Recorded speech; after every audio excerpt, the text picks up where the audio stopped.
Good evening, students. And today, as I have committed in the previous lecture, today onwards we will be discussing mass spectrometry. And I always fond of introducing the eminent personalities in the domain within the subject. So again, under mass spectrometry also we have several Nobel laureates, and starting from the J.J. Thomson, who has actually developed the first mass spectrometer, and he's one Nobel laureate who really comes under mass spectrometry. But we were taught in our earlier classes that in a different way. But then essentially what he has done is this, that he developed a mass spectrometer. And later on for the isotopes, mass spectrometry of the isotopes for Francis William Aston. I think again this also we have learned isotopes. A lot of work has been revealed from the experiments and research work of the Aston. That is one Nobel laureate from the mass spectrometry that we have. And Wolfgang Paul. Paul is also got a Nobel Prize for developing the quadrupole ion trap mass analyzer. Quadrupole ion trap mass analyzer, which is a unique technique which actually reduced a lot of expenditure cost of the mass spectrometer. So that's why that he has got the Nobel Prize in 1989. Then again, John Bevan also got a Nobel Prize, along with Koichi Tanaka, Japan. So John Bevan developed a unique soft ionization technique, that is electrospray ionization technique, which actually helped the so many structural biology researchers to unravel the structure and then molecular formula of the biomolecules. Okay, that is why that he has got, along with Koichi Tanaka, that he has developed a slightly different technique, that is MALDI technique. In a shorthand notation, it is called MALDI, but abbreviation is matrix assisted laser desorption ionization technique. That is the abbreviation, and both of them actually got a Nobel Prize. That is just 1 year before I joined MSc chemistry. Well, so with this, let us go. What exactly is that? So far, we have been calling spectroscopy, but now I started calling all of a sudden spectrometry. You may wonder why I'm calling spectrometry. So the reason is this: spectroscopy, as we have learned from our basic BSc studies, or maybe even before that, it is the study of light matter interaction. Light means that the electromagnetic radiation, how the electromagnetic radiation is interacting with the matter that we study, and then the interaction we represent with a graph. Okay, it's a two-dimensional graph most of the cases, and one of the axes can be maybe wavelength, maybe a wave number, maybe energy of this one. The other will be, most of the cases, it is like a absorption, transmission, maybe intensity, or so and so on and so on. So essentially, spectroscopy is the study of matter and light interaction. Okay, that the interaction we are analyzing, we are representing in a two-dimensional plot most of the cases, where the light characteristic, one of the light characteristic we show, typically the x-axis. For example, you just imagine that you have recorded the absorption spectrum of compound like NaN4, and then the potassium dichromate in your physical chemistry laboratory, and you notice that the x-axis is nothing but the wavelength, and y-axis is the absorption. Similarly, I'm sure that you have done an experiment, the IR spectroscopy. So if you see the IR spectroscope coordinates, the x-axis is the wave number, y-axis is the transmission, and sometimes it can also be present in an absorption mode as well. So what I'm trying to say that one of the axes will be always a parameter that that is a characteristic of the light, electromagnetic radiation. So that's a little bit of an introduction about the spectroscopy. When it comes to the spectrometry, it is the study of matter through the formation of gas phase ions that are detected and characterized by their mass and charge. And in a shorthand notation, we say it is a M/Z ratio. Okay, so this is another one definition of mass spectrometry. Okay, so without using light, if you are analyzing quantities, normally we call it as a especially the ions. If you are trying to measure the quantities of the ions that are produced in any experiment without using the light, then that particular analysis, what we say, it is a spectrometry. Okay, and then this is the little bit of this definition little bit of confusing, and because some of the people vaguely use and very casually use the term spectrometry. For example, flame photometry, this is one of the technique that is used in the atomic absorption, flame photometry, and various other things. And some of the people very loosely use in the sense that whenever they are trying to estimate the quantities, they say it is a spectrometry. Okay, so the spectrometry term is something that is loosely used it. But the actual definitions, if you look at the mass spectrometry, mainly is the study of matter through the formation of gas phase ions. Okay, that is what you should remember. But you must realize one very important distinction from the spectroscopy. In this particular technique, we are not going to use light. Okay, and in a direct way, but indirectly we'll be using light. So essentially, in my perspective, the spectrometry is the application of, I would say, it is a spectroscopy. Okay, if you ask me my experience of this terminology, then I would say this is basically the application of spectroscopy, where basically we are trying to measure the quantities of ions or fragments which are produced during the ionizing chamber without using the light. So that's the definitions of, those are the definitions, and those are the differences between the spectroscopy and spectrometry. And the mass spectrometry development actually started from J.J. Thomson, I would say, and then from there onwards, several techniques, several methods have been evolved. And then this graph, actually, what you see is represents some of the milestones in this research area. Starting from 1897, J.J. Thomson actually produced the first mass spectrograph, and then later it was the electron ionization or electron impact method was developed, and then it is also coupled with the magnetic, with the help of the magnetic focusing ion analyzer.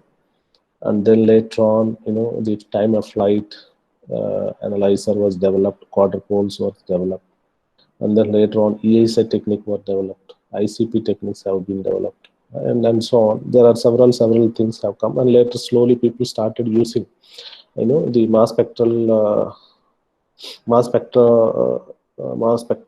They are trying to spectrometer. They are trying to couple with some other analysis, especially the chromatography techniques. So if you are using a mass spectrometer, then along with some other technique, or in general, I would say that if you are using any spectroscopic technique, if you are using along with a separation technique, that is a kind of hyphenated technique. Okay, hyphenated means it's basically a marriage between the two different partners. That's all it is. So it is a hyphenated technique, GCMS, LCMS, those are very common terminology and instrument that we generally routinely use in chemistry research laboratories. And then Fab mass technique was developed, and Naldi technique was developed. I just mentioned about the Koichi Tanaka. So that was developed, and ESA was developed, right? Very recently, ESA was developed. Okay, so that is a brief history or the important milestones of mass spectrometry. Now the question comes here to all of us, that what exactly the information that we obtain out of the mass spectrometry. Please excuse me that I have written both of the places is mass spectroscopy in the definitions, but you please note down. It is a mass spectrometry is an analytical technique often used to determine the exact mass of molecules. And I always claim that this is the smallest balance. Okay, and in our MS lab, we have used the mechanical balance. Have you used mechanical balance, any one of you, in your BSc or plus 2 level, or you have used the digital balance? Ravi, Sir, which balance you used in your BSc or plus 2? only digital, sir. We haven't used physical balance. Oh, come on, you are a 21st century boy then. Anybody use the mechanical balance? Yes, sir. Ah, very good. So West Bengal means we can expect something. Yeah, please tell me.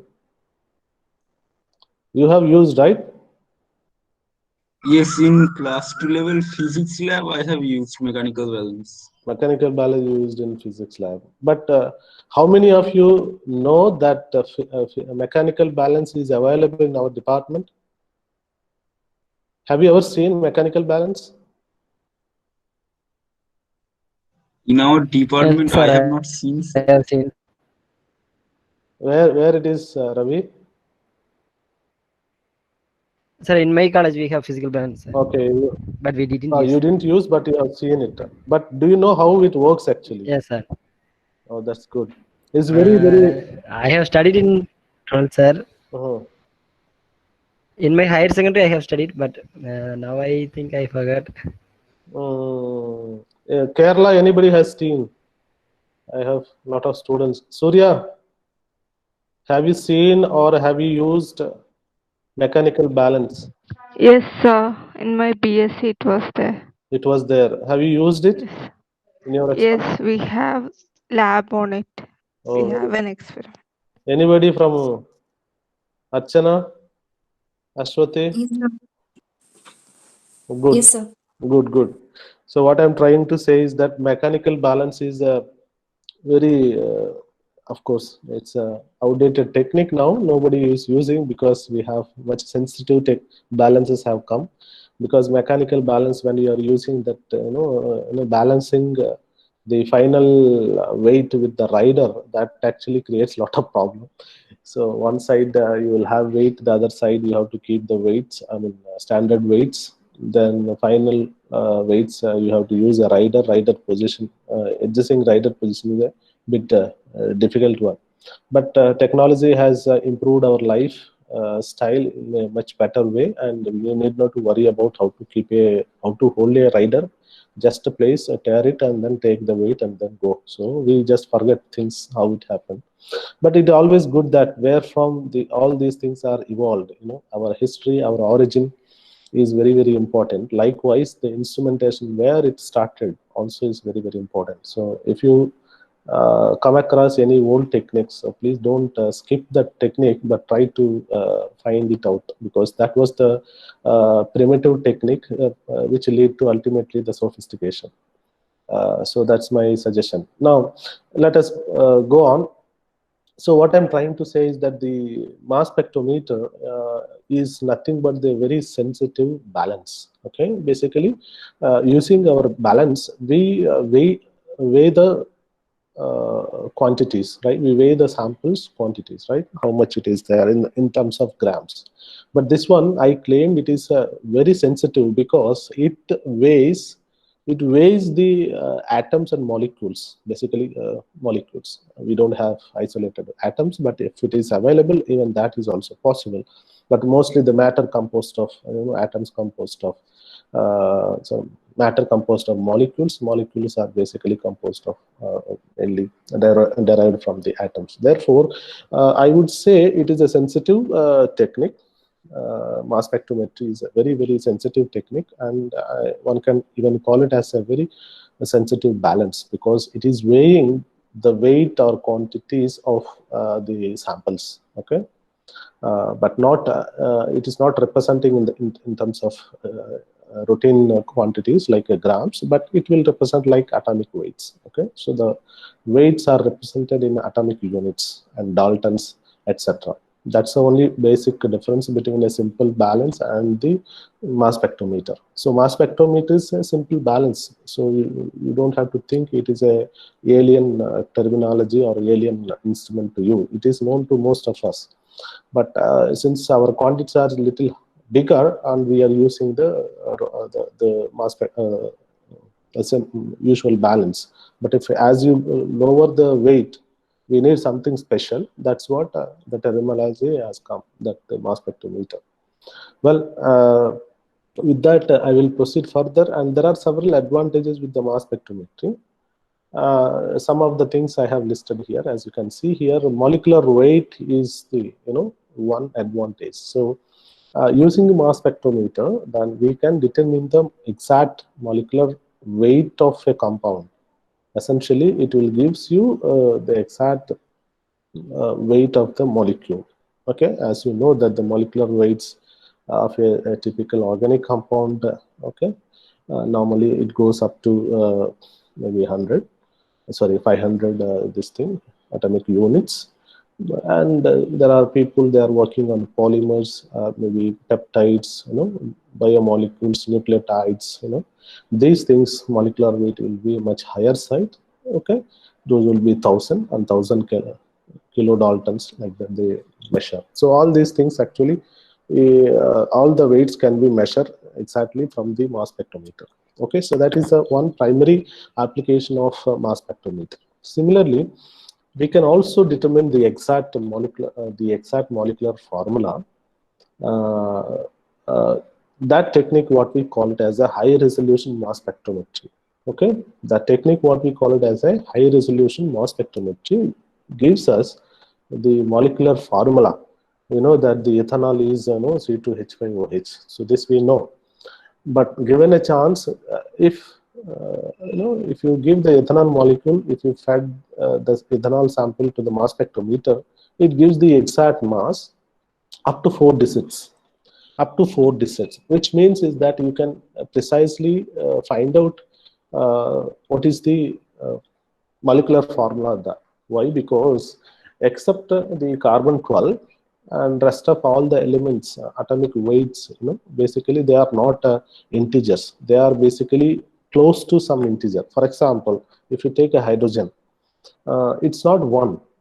We take it as a whole number 1, but then it is something else. What is that something else? 1.0076, something like that it is there, right? Similarly, you take oxygen. It is 15.98, something like that it is there. But we are rounding it to the next digit and we say it is a 60. But it is not so. Okay, and those differences, probably those concept you already know, that the whole numbers are represented, not the this thing. But if you go and see precisely the periodic table, it will be there up to 4 digits they will be representing.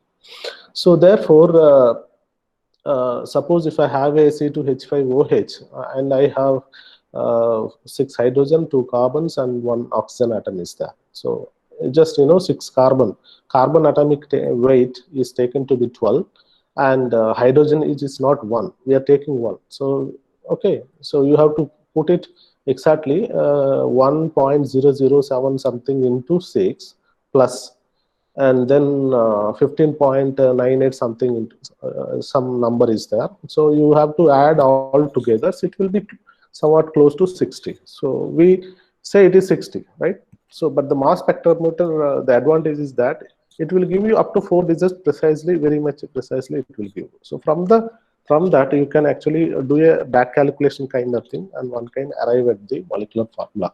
That is possible, and we will continue that discussion as we discuss the isotopes. Okay, then the structure. the structure determination is the major application of mass spectrometer, and which is of our great importance. And in fact, that is the primary purpose of introducing this topic in this course. Okay, so the structure determination. The structure determination is possible from the fragmentation fingerprint, right? So there are several techniques that we will be discussing briefly. Ionization techniques are there, which will basically slice the molecules when you basically bombard with electron beam. It basically slices the molecule and it produces the fragmented ions, okay, and then radicals, radical cations, radical anions. So many things are produced when you are when you allow it to interact with the electron beam, right? Then by looking at the fragmentation pattern, then one can actually deduce the molecular structure. So that is something that we are going to discuss under this particular course. Just to mention a few more applications, okay, we will not be discussing so much, but then we will be there are a couple of other applications with the mass spectrometry, that is isotope information, isotope incorporation and distribution, how much it is there. That is something that we can determine from the mass spectrometer. That is one thing. Like we can also determine the protein sequencing, right? Primary, you know that the proteins are folded, and then they will form the primary structure, secondary structure, tertiary and quaternary structures. Okay, alpha, beta, helical strands, and then many things are there. The primary structure is nothing but the basically the peptide bond, how a alanine or glycine is attached together, or maybe a glycine valine is attached together. So that is that sequence, that we can actually get to know from the mass spectrometry. But this mass spectrometry is not a simple mass spectrometry, and this is what we call it as a MSMS, mass spectrometry hyphen mass spectrometry. That means this is also called as a tandem mass spectrometry. That means since the molecule is bigger, protein molecule is bigger, what it is done in that particular instrument, in a simple instrument we will have a defined 2-3 components to do the job and to give the structure of a compound. I mean, it doesn't give structure, but then to give the mass spectrum, it will give you very few components are there. Like you have a mass analyzer, you have a ion source, and you have an ion analyzer, and then you have a detector. So these are the 3 components. But in this, there are spectrometer, advanced spectrometers, what we call it as tandem mass spectrometers. And these tandem mass spectrometers basically is nothing but one mass spectrometer is coupled with another one. So this output is coupled with another one, and this output is coupled with another one. So like that, 2-3 mass spectrometers are coupled together to basically to simplify the fragment pattern, to understand the fragment, and by understanding the fragment, one can go back and do a reverse calculation, back calculation, to find out the exact primary sequence present in a given protein or peptide. Okay, so to give you a flavor, these are the common application. For a chemist, we are interested in the molecular weight. That is one thing. That the molecular formula, that is one thing. The structure determination, that is another thing. And then sometimes we are also interested in isotopes. So for chemists, the first 4 applications are very, very crucial. So we will be touching some of these applications as and when it is required. And protein sequence is something that is beyond the scope of the subject, so the course. So therefore, we will not touch that one. But please remember that protein sequence is possible with the mass spectrometry. Okay, that mass spectrometry has a special name that is called tandem mass spectrometry. Now, coming to the principle of mass spectrometry.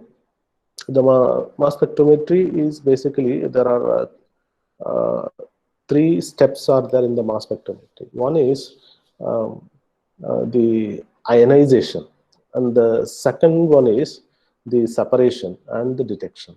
Okay, the mass spectrometer, any mass spectrometer that you take, it has three basic principles involved within.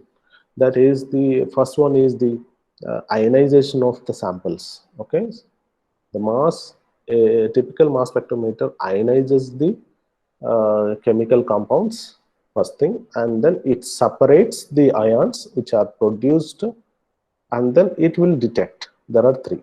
Okay, it basically ionizes the compound, chemical compound, whatever you give. Okay, and then it produces the ions, right? So ionization is one, and second thing is that it will separate the ion which are produced. Okay, and then it will detect.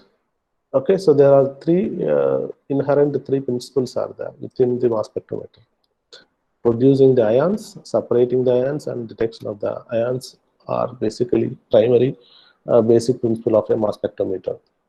And to do all these three steps, so we need three different components, and those components, the one component is the ion source. The ion source is the component which actually basically produce the ions, which produces the ions. Then there is another component we need, if ion source is producing ions, then those ions are to be segregated based on some criteria, right? So that job is done by a mass analyzer, and simply you can say it is an analyzer, no issue. So ion source is the one, it is producing ions, and analyzer is the component that basically understanding, separating the produced ions based on some criteria. Most of the cases it is basically based on the M by Z value ratio. And the final thing is that the detector, so ion detector, so the ions have to be detected. So with that it will be complete. So any mass spectrometer that we come across, it will have three components: ion source, ion analyzer, and then the ion detector, right? So these are the three things. Right. So what is the mass spectrum? Mass spectrum is nothing but the plot of relative abundance versus the M by Z value or M by E value. M by Z value or M by E value. So mass spectrometry, we normally a mass spectrometer detects the monocations or basically a positive plus charge or negatively charged. It's not the 2 plus, or maybe it's not the 2 minus. Okay, it will basically recognizes or detect the monocharged species, fragmented charged species. Okay, it's not the radical also. It is basically, most of the cases, it is a radical, the fragmented cation thing. So since the charge is 1, since the M by Z, M by Z ratio is something that it is taken on the x-axis, and then the y-axis is the relative abundance of the detected ions. Okay. So the relative abundance is taken to be the y-axis, and the M by Z value is taken to be the x-axis. It is produced, and this thing what you see is the ethanol mass spectrum, as a typical ethanol EI mass spectrum. And what we do basically, based on this fragmentation pattern, by understanding this fragmentation pattern, we'll try to interpret this fragment to a particular molecule, and that is something that we are going to learn as a part of this particular course. Okay, so you remember that the mass spectrum is nothing but a relative abundance of the ions which are produced in the mass spectrograph, and versus the M by Z value. Okay, so that's the thing.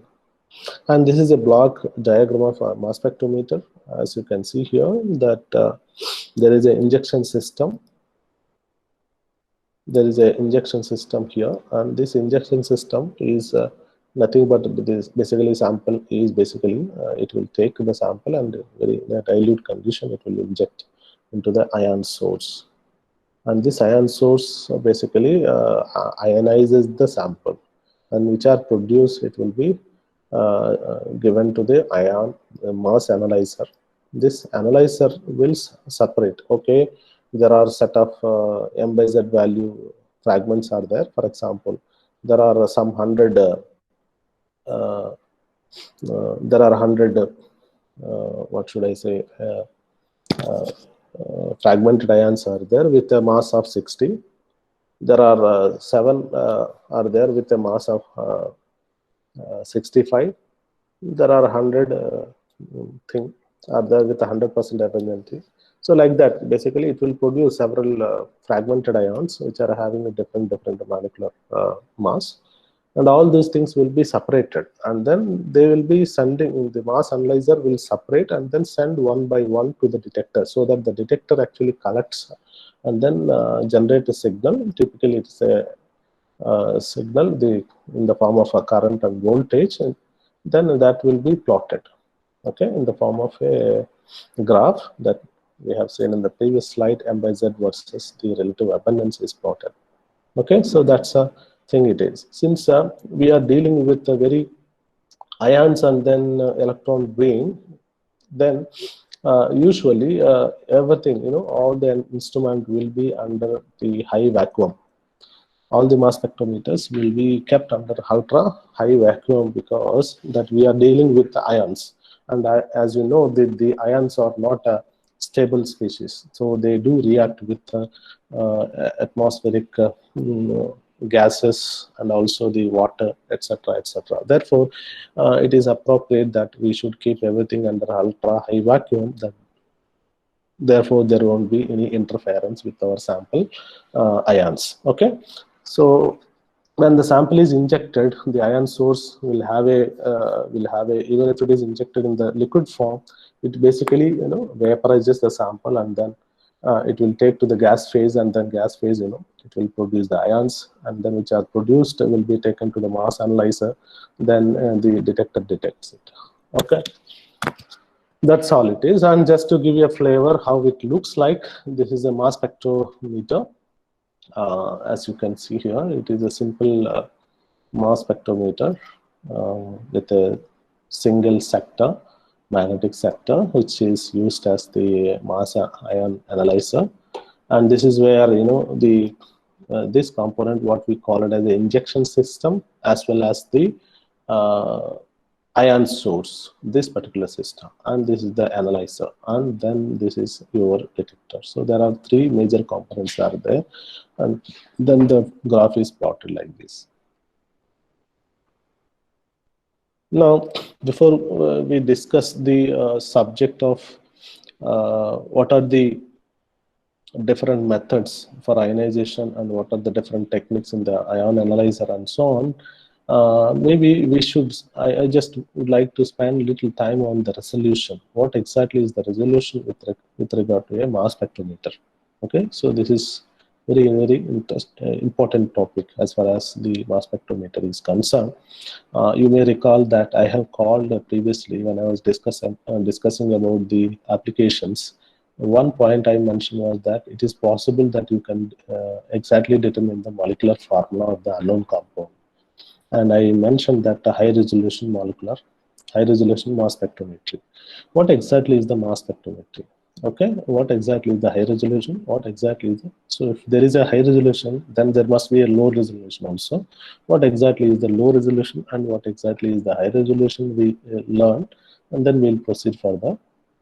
And resolution is the ability, anything that you come across in spectroscopy or spectrometry, whatever it is. So when you are dealing with the peaks in the graph, resolution, when it comes, it is the ability of that particular instrument to separate or distinguish, the 2 peaks, how best it will separate. Okay, that is what we call it as in a crude way, in a crude language. That is the definition of resolution. Resolution is the ability of a mass spectrometer. In the case of mass spectrometry, the resolution is the ability of a mass spectrometry to distinguish ions, to distinguish 2 ions which are very close by. Okay, which are very close by. That's the resolution. And the greater the resolution, that corresponds to increase the ability of a particular instrument to distinguish 2 ions which are having very close. Okay, if I say it is a high resolution, then that particular instrument is capable of distinguishing two ions which are very, very close, even from the up to 4 digits or 3 digits or 2 digits, or it is a whole number. So that's the difference that I'm talking about. If your spectrometer can differentiate whole numbers, then I would say it is a low resolution. And if your spectrometer is able to distinguish two components, two chemical compounds whose molecular weights are only differ by a fraction, like 0.002, then I would say such a spectrometer is a high resolution. That's a general idea. So let me go on. But why we need low resolution, and what exactly is that low resolution? So the resolution, in the case of low resolution, the ion analyzer and ion source basically are not that good. Okay, what I'm trying to say is that the resolution depends upon the ion analyzer and the detector, and then ion source, which are basically. And if your analyzer is good enough that it can separate, very two different fragmented ions which are very close by, then I would say it is a good one, and then resolution will be good. But in the older days, when J.J. Thomson and Aston, when they were working, actually, they have this problem. They are not able to distinguish ions with the fraction. So the whole number only they have actually arrived at. Okay, so any spectrometer that is having a resolving power of 1000 to 200, what we say, it is a low resolution mass spectrometer. Okay, any mass spectrometer whose resolving power, that I'll give you the example, I will give the formula for resolving power in the next slide. But before that, you just remember this concept. Resolving power is an indicator of describing the resolution of an instrument, mass spectrometer. And if it's a resolving power is 1000 to 200, then I would say it is a low resolution mass spectrometer. And the low resolution mass spectrometer actually gives the molecular mass of the samples which are very close to the whole numbers or the integer number. Okay, this has a problem. This low resolution mass spectrometer have a problem in the sense that, let's say I have a compound of 60. I have a compound of 60, for example. The compound of 60 I can assign to different compounds, right? Isn't it? Let's say if a mass spectrometer gives a peak at 60, then I would assume that this is the molecular mass of that compound.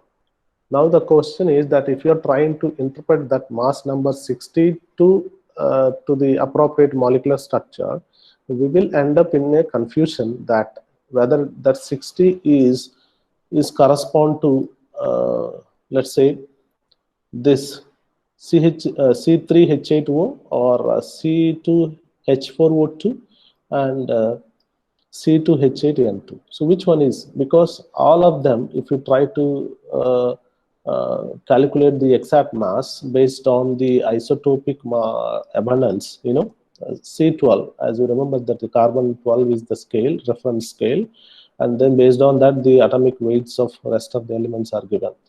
And you also recall that the earlier scale was based on the oxygen. Initially the scale was based on the oxygen. So oxygen is taken as exactly round figure as a 16 initial scale, older days, but later the scale was changed to atomic, basically the carbon scale. Carbon scale, carbon molecular atomic mass is taken to be exactly 12. And with reference to carbon, rest of the elements present in the periodic table, their mass are basically represented. Okay, so this is the point I was telling in the first slide also, that the hydrogen atomic mass is basically 1.00783. And oxygen 16, we write it 16, but this is not exactly 16. In the periodic table, when you write casually, instead of writing this, 15.9949, we just write, 16 as a rounded figure. Like 15 nitrogen, 14 nitrogen. 14 nitrogen also, it is not exactly 14, it is 14.0031. right? So we have these numbers in the periodic table, and from these periodic table numbers that we can basically calculate. Okay, suppose in the formula, if I can interpret the molecular mass 60, which I have obtained from the mass spectrograph, to a molecular formula for C3H8O. I can also interpret the same 60. Okay, the same 60. I can also interpret to the C2H4O2, or I can also interpret to this one, right? Right, because even though their exact masses are actually this one, this 60.0575, 60.0211 and 60.0688, since your mass spectrometer is basically not having a is not having the caliber to determine the exact mass, then it is not possible to it is not giving the up to 4 digits, and then the 60 you will interpret two different formulas. The 60 you will interpret two different formulas. So therefore our interpretation is wrong. That means we end up in trouble. Okay, so the low resolution mass spectrometers have a limitation, but since their components are very simple components, and their expenditure cost is very less, and in general, just for routine analysis, probably it can be used, and many of the research laboratories, people do have the low resolution mass spectrometer because they do routinely. Sometimes the whole number matters, so most just to begin with, but later on people may be interested in finding in exact and fine details, so at that time one can go to the high resolution one. So the point which you should remember is that there is a low resolution mass spectrometer. That means that it will give the whole numbers, it will not give the fraction of the molecular weight. That means exact mass is not possible with that, because its resolving power is very much low. How much it is low? It is maximum, it can be 2000. But now the question is that how do we actually calculate the resolving power? So the resolving power can be calculated in two ways. Suppose if you have a two peaks. Suppose if you have a two peaks in the mass spectrum, this is the mass spectrum, and you have a two peaks, and then you can label one thing as a M, peak M, and the other one is with the M. So this maybe you can take it as a M, and this one is a N. Okay, it is just nothing but basically you take the difference, peak differences, the maximum peak differences, and divided by the maximum, this one, right? So the difference, one of the things that you can basically divide.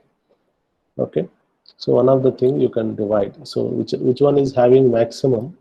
Okay, that you can keep it in the upper hand, upper side, and then down you just take the differences. This difference, if you take it, okay, so this will be 1. Okay, so I just took an example, like I have a one peak at 2000, another peak at 1999. Okay, now the resolving power is according to this formula. This is the maximum molecular weight of peak, so that you can put in the numerator, and in the denominator that you take the difference of the next adjacent peak. Suppose if it is a maybe at 1998, then you can take 2. In that case, even in that case, it will be even reduced, right? So a maximum, even if you take the one difference, the resolving power will be 2000. Now the high resolution, you can just see here that the high resolution mass spectrometer is basically it gives a molecular mass of a compound very precisely up to 4 digits. Up to 4 digits. Okay, this one, previous one is giving up to the round digit number, it is giving integer number only, it is giving whole numbers.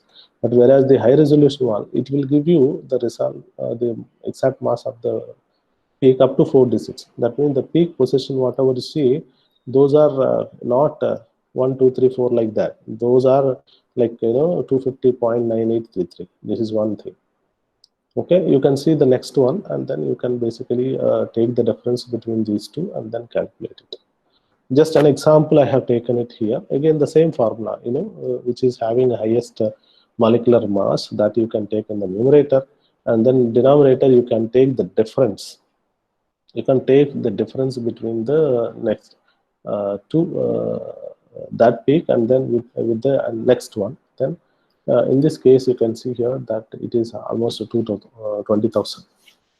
Okay, this is just a simple example that I have taken just for the illustration purpose. The high resolution mass spectrometer will have a resolving power of minimum 20,000, whereas the low resolution will have a resolution only up to 2,000. So that's the difference that I'm talking about. But in the modern mass spectrometers, lakhs of, few lakhs resolving power is also possible. So they are very nice. Okay, so that's a little bit about the resolution concept. And then suppose if you want to calculate the resolving power by looking at only one graph, only one peak. Let's say if you want to calculate, if I gave you a few numbers and then ask you to calculate the resolving power or the resolution with regard to the mass spectrometer, then this is what we should do. So what you do with regard to a single peak, you can take the peak maxima where it is there, right? For example, you just take this example. This is a 250 point something like 1933, right? So this is the position at which you have seen a peak. Now you are saying that you are trying to calculate its resolution. What you do, this peak position, okay, divided by the delta m. Delta m nothing but the full width at the half maximum. Full width at the half maximum. So this is very common term. So this is the peak, peak maxima. What you do, this maxima, let's say it is 100. Let's suppose it is 100. Okay. Now what you have to do, you just have to draw a horizontal line that joins both the ends. This is upward curve and downward curve of the peak, and then exactly at the half of the 100, that means at 50 you draw one horizontal line. You draw one horizontal line and take the difference and estimate this difference. Okay, what is the difference? Because the x-axis, you please remember, x-axis is our m by z value. So m by z value versus the relative abundance. So now here it is 100. So if you want to calculate the full width at half maxima, this is a full width, right? So you can take this width and then keep in the denominator. Okay, and then you calculate the resolving power. So this is the second method to calculate the resolving power or resolution of a mass spectrometer. There are two ways. That if you have a two peaks in the mass graph spectrum, then that is one way. So this is the formula, mn minus the mm. Okay, mn and mn both refers to the peak positions in the mass spectrum, right? And if you come across a single peak and if you are asked to calculate the resolution, in that case you take the maxima, okay, the maximum position. So maximum position divided by the FWHM of the peak. Okay, FWHM, and FWHM is nothing but the full width at the half maxima. So by that method also one can calculate the resolving power. Okay, I hope that I made the point clear. Now, the applications of mass spectrometer in different domains are listed in this graph, and the general information I already given with regard to the applications. But this is something that, from the peak position, one can actually tell few things, and peak intensity, one can tell something. Okay, the x-axis, by looking at where exactly the position of a peak is, the x-axis is nothing but the m by z value. So whether the peak is here, whether the peak is here, whether the peak is here. So this is something that I'm talking about. That gives you a qualitative information. Okay, qualitative information. By looking at the fragmented ions, that we will be able to talk about that what kind of fragment it is. Okay, whether it is a molecular ion, or it is a fragmented ion, or it is an isotopic ion. So this is the information that we get from the position of the peaks in a mass spectrum. Then quantitative information that we can obtain from the intensity of the peak. Quantitative information. is always is the case that any spectroscopy technique that you take it, the quantitative information mostly is possible from the peak area under the peak. Okay, so that is basically you have to consider the height of the intensity or height of that one. You can take it, and from there that quantitative information is possible. Okay, and then in the qualitative information, that molecular weight determination, structure determinations are possible, and quantitative information analysis is something that very much interesting to many of the science domains like biotechnology. So they want to find out what is the molecular weight of a protein which is actually changing some kind of, which is causing some kind of problems in the physiological condition, or they wanted to study what is the interaction of this peptide and that peptide with this protein. So that kind of information that they would like to study using this. And pharmaceutical industry, the drug discovery, combinatorial chemistry, pharmacokinetics, drug metabolism. So these are some of the areas where the mass spectrometry is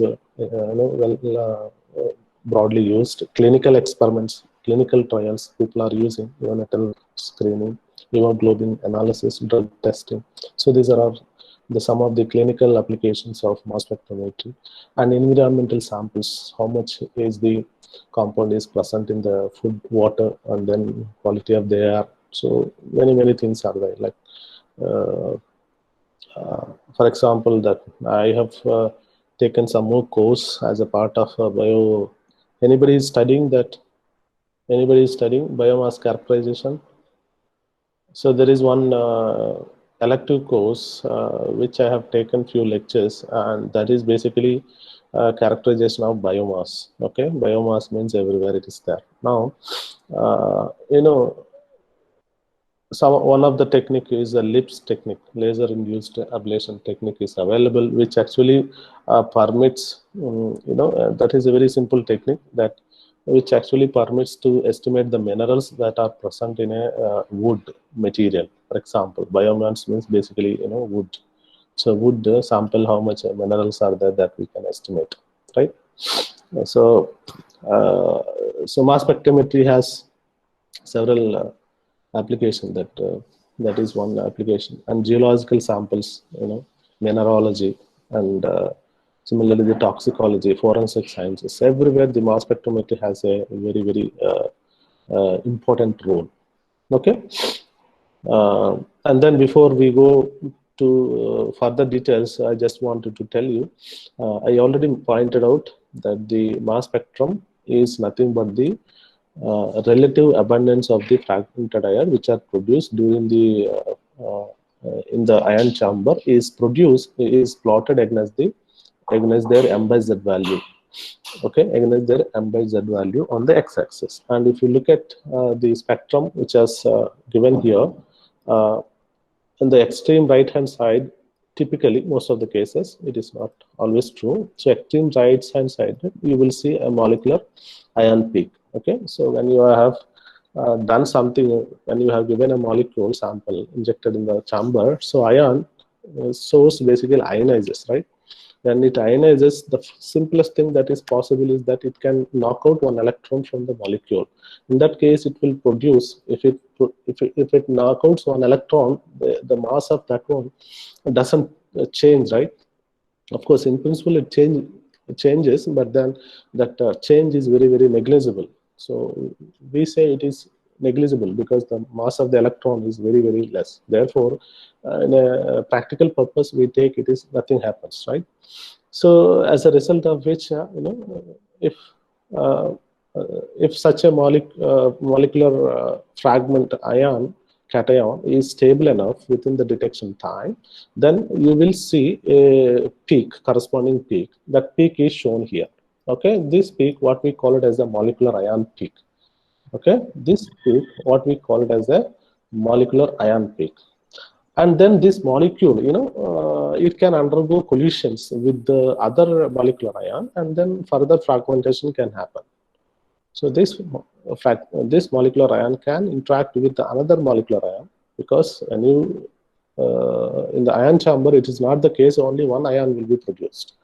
right? It will several molecular ions will be produced initially. Then later on, because of the ion collisions, basically lead to the further fragmentation, right? And then it will produce the further fragmented ions. Okay. Now these ions peaks will be represented here, okay, here, and then there is very intense peak here. Okay. So what I want to claim is that there is something very intense one. There is one peak, very, very intense than the molecular ion. This molecular ion peak is intensity is less as compared to there is one peak. So this peak, the peak which is having 100% abundance, what we say, it is a base peak. The peak which is having 100% abundance, what we say, it is a base peak. Okay, so there are two names for the peaks, and rest of the thing, these are called simple peaks. Okay, fragmented ion peaks. Okay, these are fragmented ion peaks. But then you should remember, one is most of the cases it is extreme right hand side. You will find one peak that we call it as a molecular ion peak. Molecular ion, from the molecular ion peak, we will immediately come to a conclusion that, okay, this is the molecular mass of this sample, okay, of this compound, whatever you have synthesized. And there is another one, there is another very intense peak is there in all the mass spectrographs, it will be there, base peak. So base peak is nothing but the peak which is highly stable and which is more in abundance. Which is more in abundance in the ion chamber. And then, since I said it is a y-axis is a relative abundance, that means, what it means is that in the ions when they are produced, some of the ions are produced a larger number. For example, this one, okay, this is basically, what should we say? What is this compound?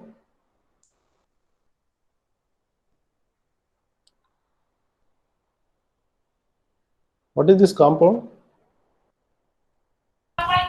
Ethyl benzene. Okay, good. So this is a ethyl benzene, right? Ethyl benzene, it is fragmented. It is interacted with the ion source, and then it produces the molecular ion. It is produced, and later on, what has happened? It lost one CH3 radical, and then it produced a benzyl radical. It produces a benzyl radical. This benzyl radical is highly stable, and it will undergo into some kind of rearrangement, and it forms a tryptyllium cation, and that cation molecular weight is 91. Okay, this is highly stable. So the base peak is something related to the highly stable one, which are produced in a more number in the chamber. Okay, and then it is like a when we are plotting the graph, so since it is a relative abundance, the ones which are from the highest number taken to be 100, with respect to that 100, you will be basically rest of the ions percentage will be depicted in the graph.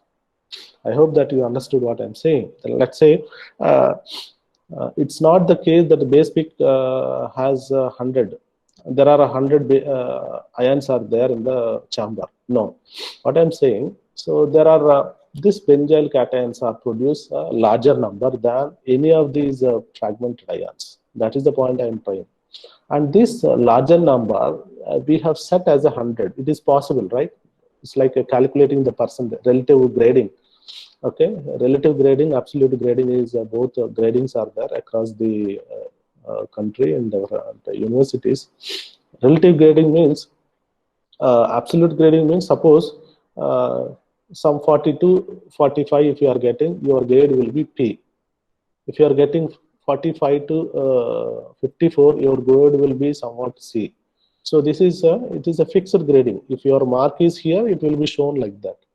Now, relative grading means with respect to somebody, we will calibrate. For example, a student in your class, for example, Ravi has got a top mark in the organic structure determination, this course, for example. He got some 80 mark. Okay, so his grade will be given the top grading. His grading will be top grading. For example, A grade or A plus we will give to Ravi. Okay, with respect to him, the rest of the people will be calibrated, and they will be labeled as A grade or B grade or A grade or B plus or C. The rest of the grades will be given. Likewise, the mass spectral data also represent a likewise in the similar fashion. Okay, for this ethyl benzene, when it is fragmented, when it is fragmenting the ion source, it produces initially molecular ion. Okay, but the molecular ions are not a very huge number. Okay, but these molecular ions are collide with each other at a given interval, and then they will produce a larger number of this kind of benzyl cations, which are very stable in nature, and they will be seen larger number as compared to any of the other ions. Okay, as a result, that will be set as a base peak. Okay, so base peak, molecular ion peak, both are two different things. Please remember that. And sometimes your base peak can be molecular ion peak, but molecular ion peak need not to be a base peak. I repeat this statement. A molecular ion peak can be a base peak. Okay, if your molecular ion and it is produced, if it is a stable, okay, and then it can give the 100%. It can be taken as 100.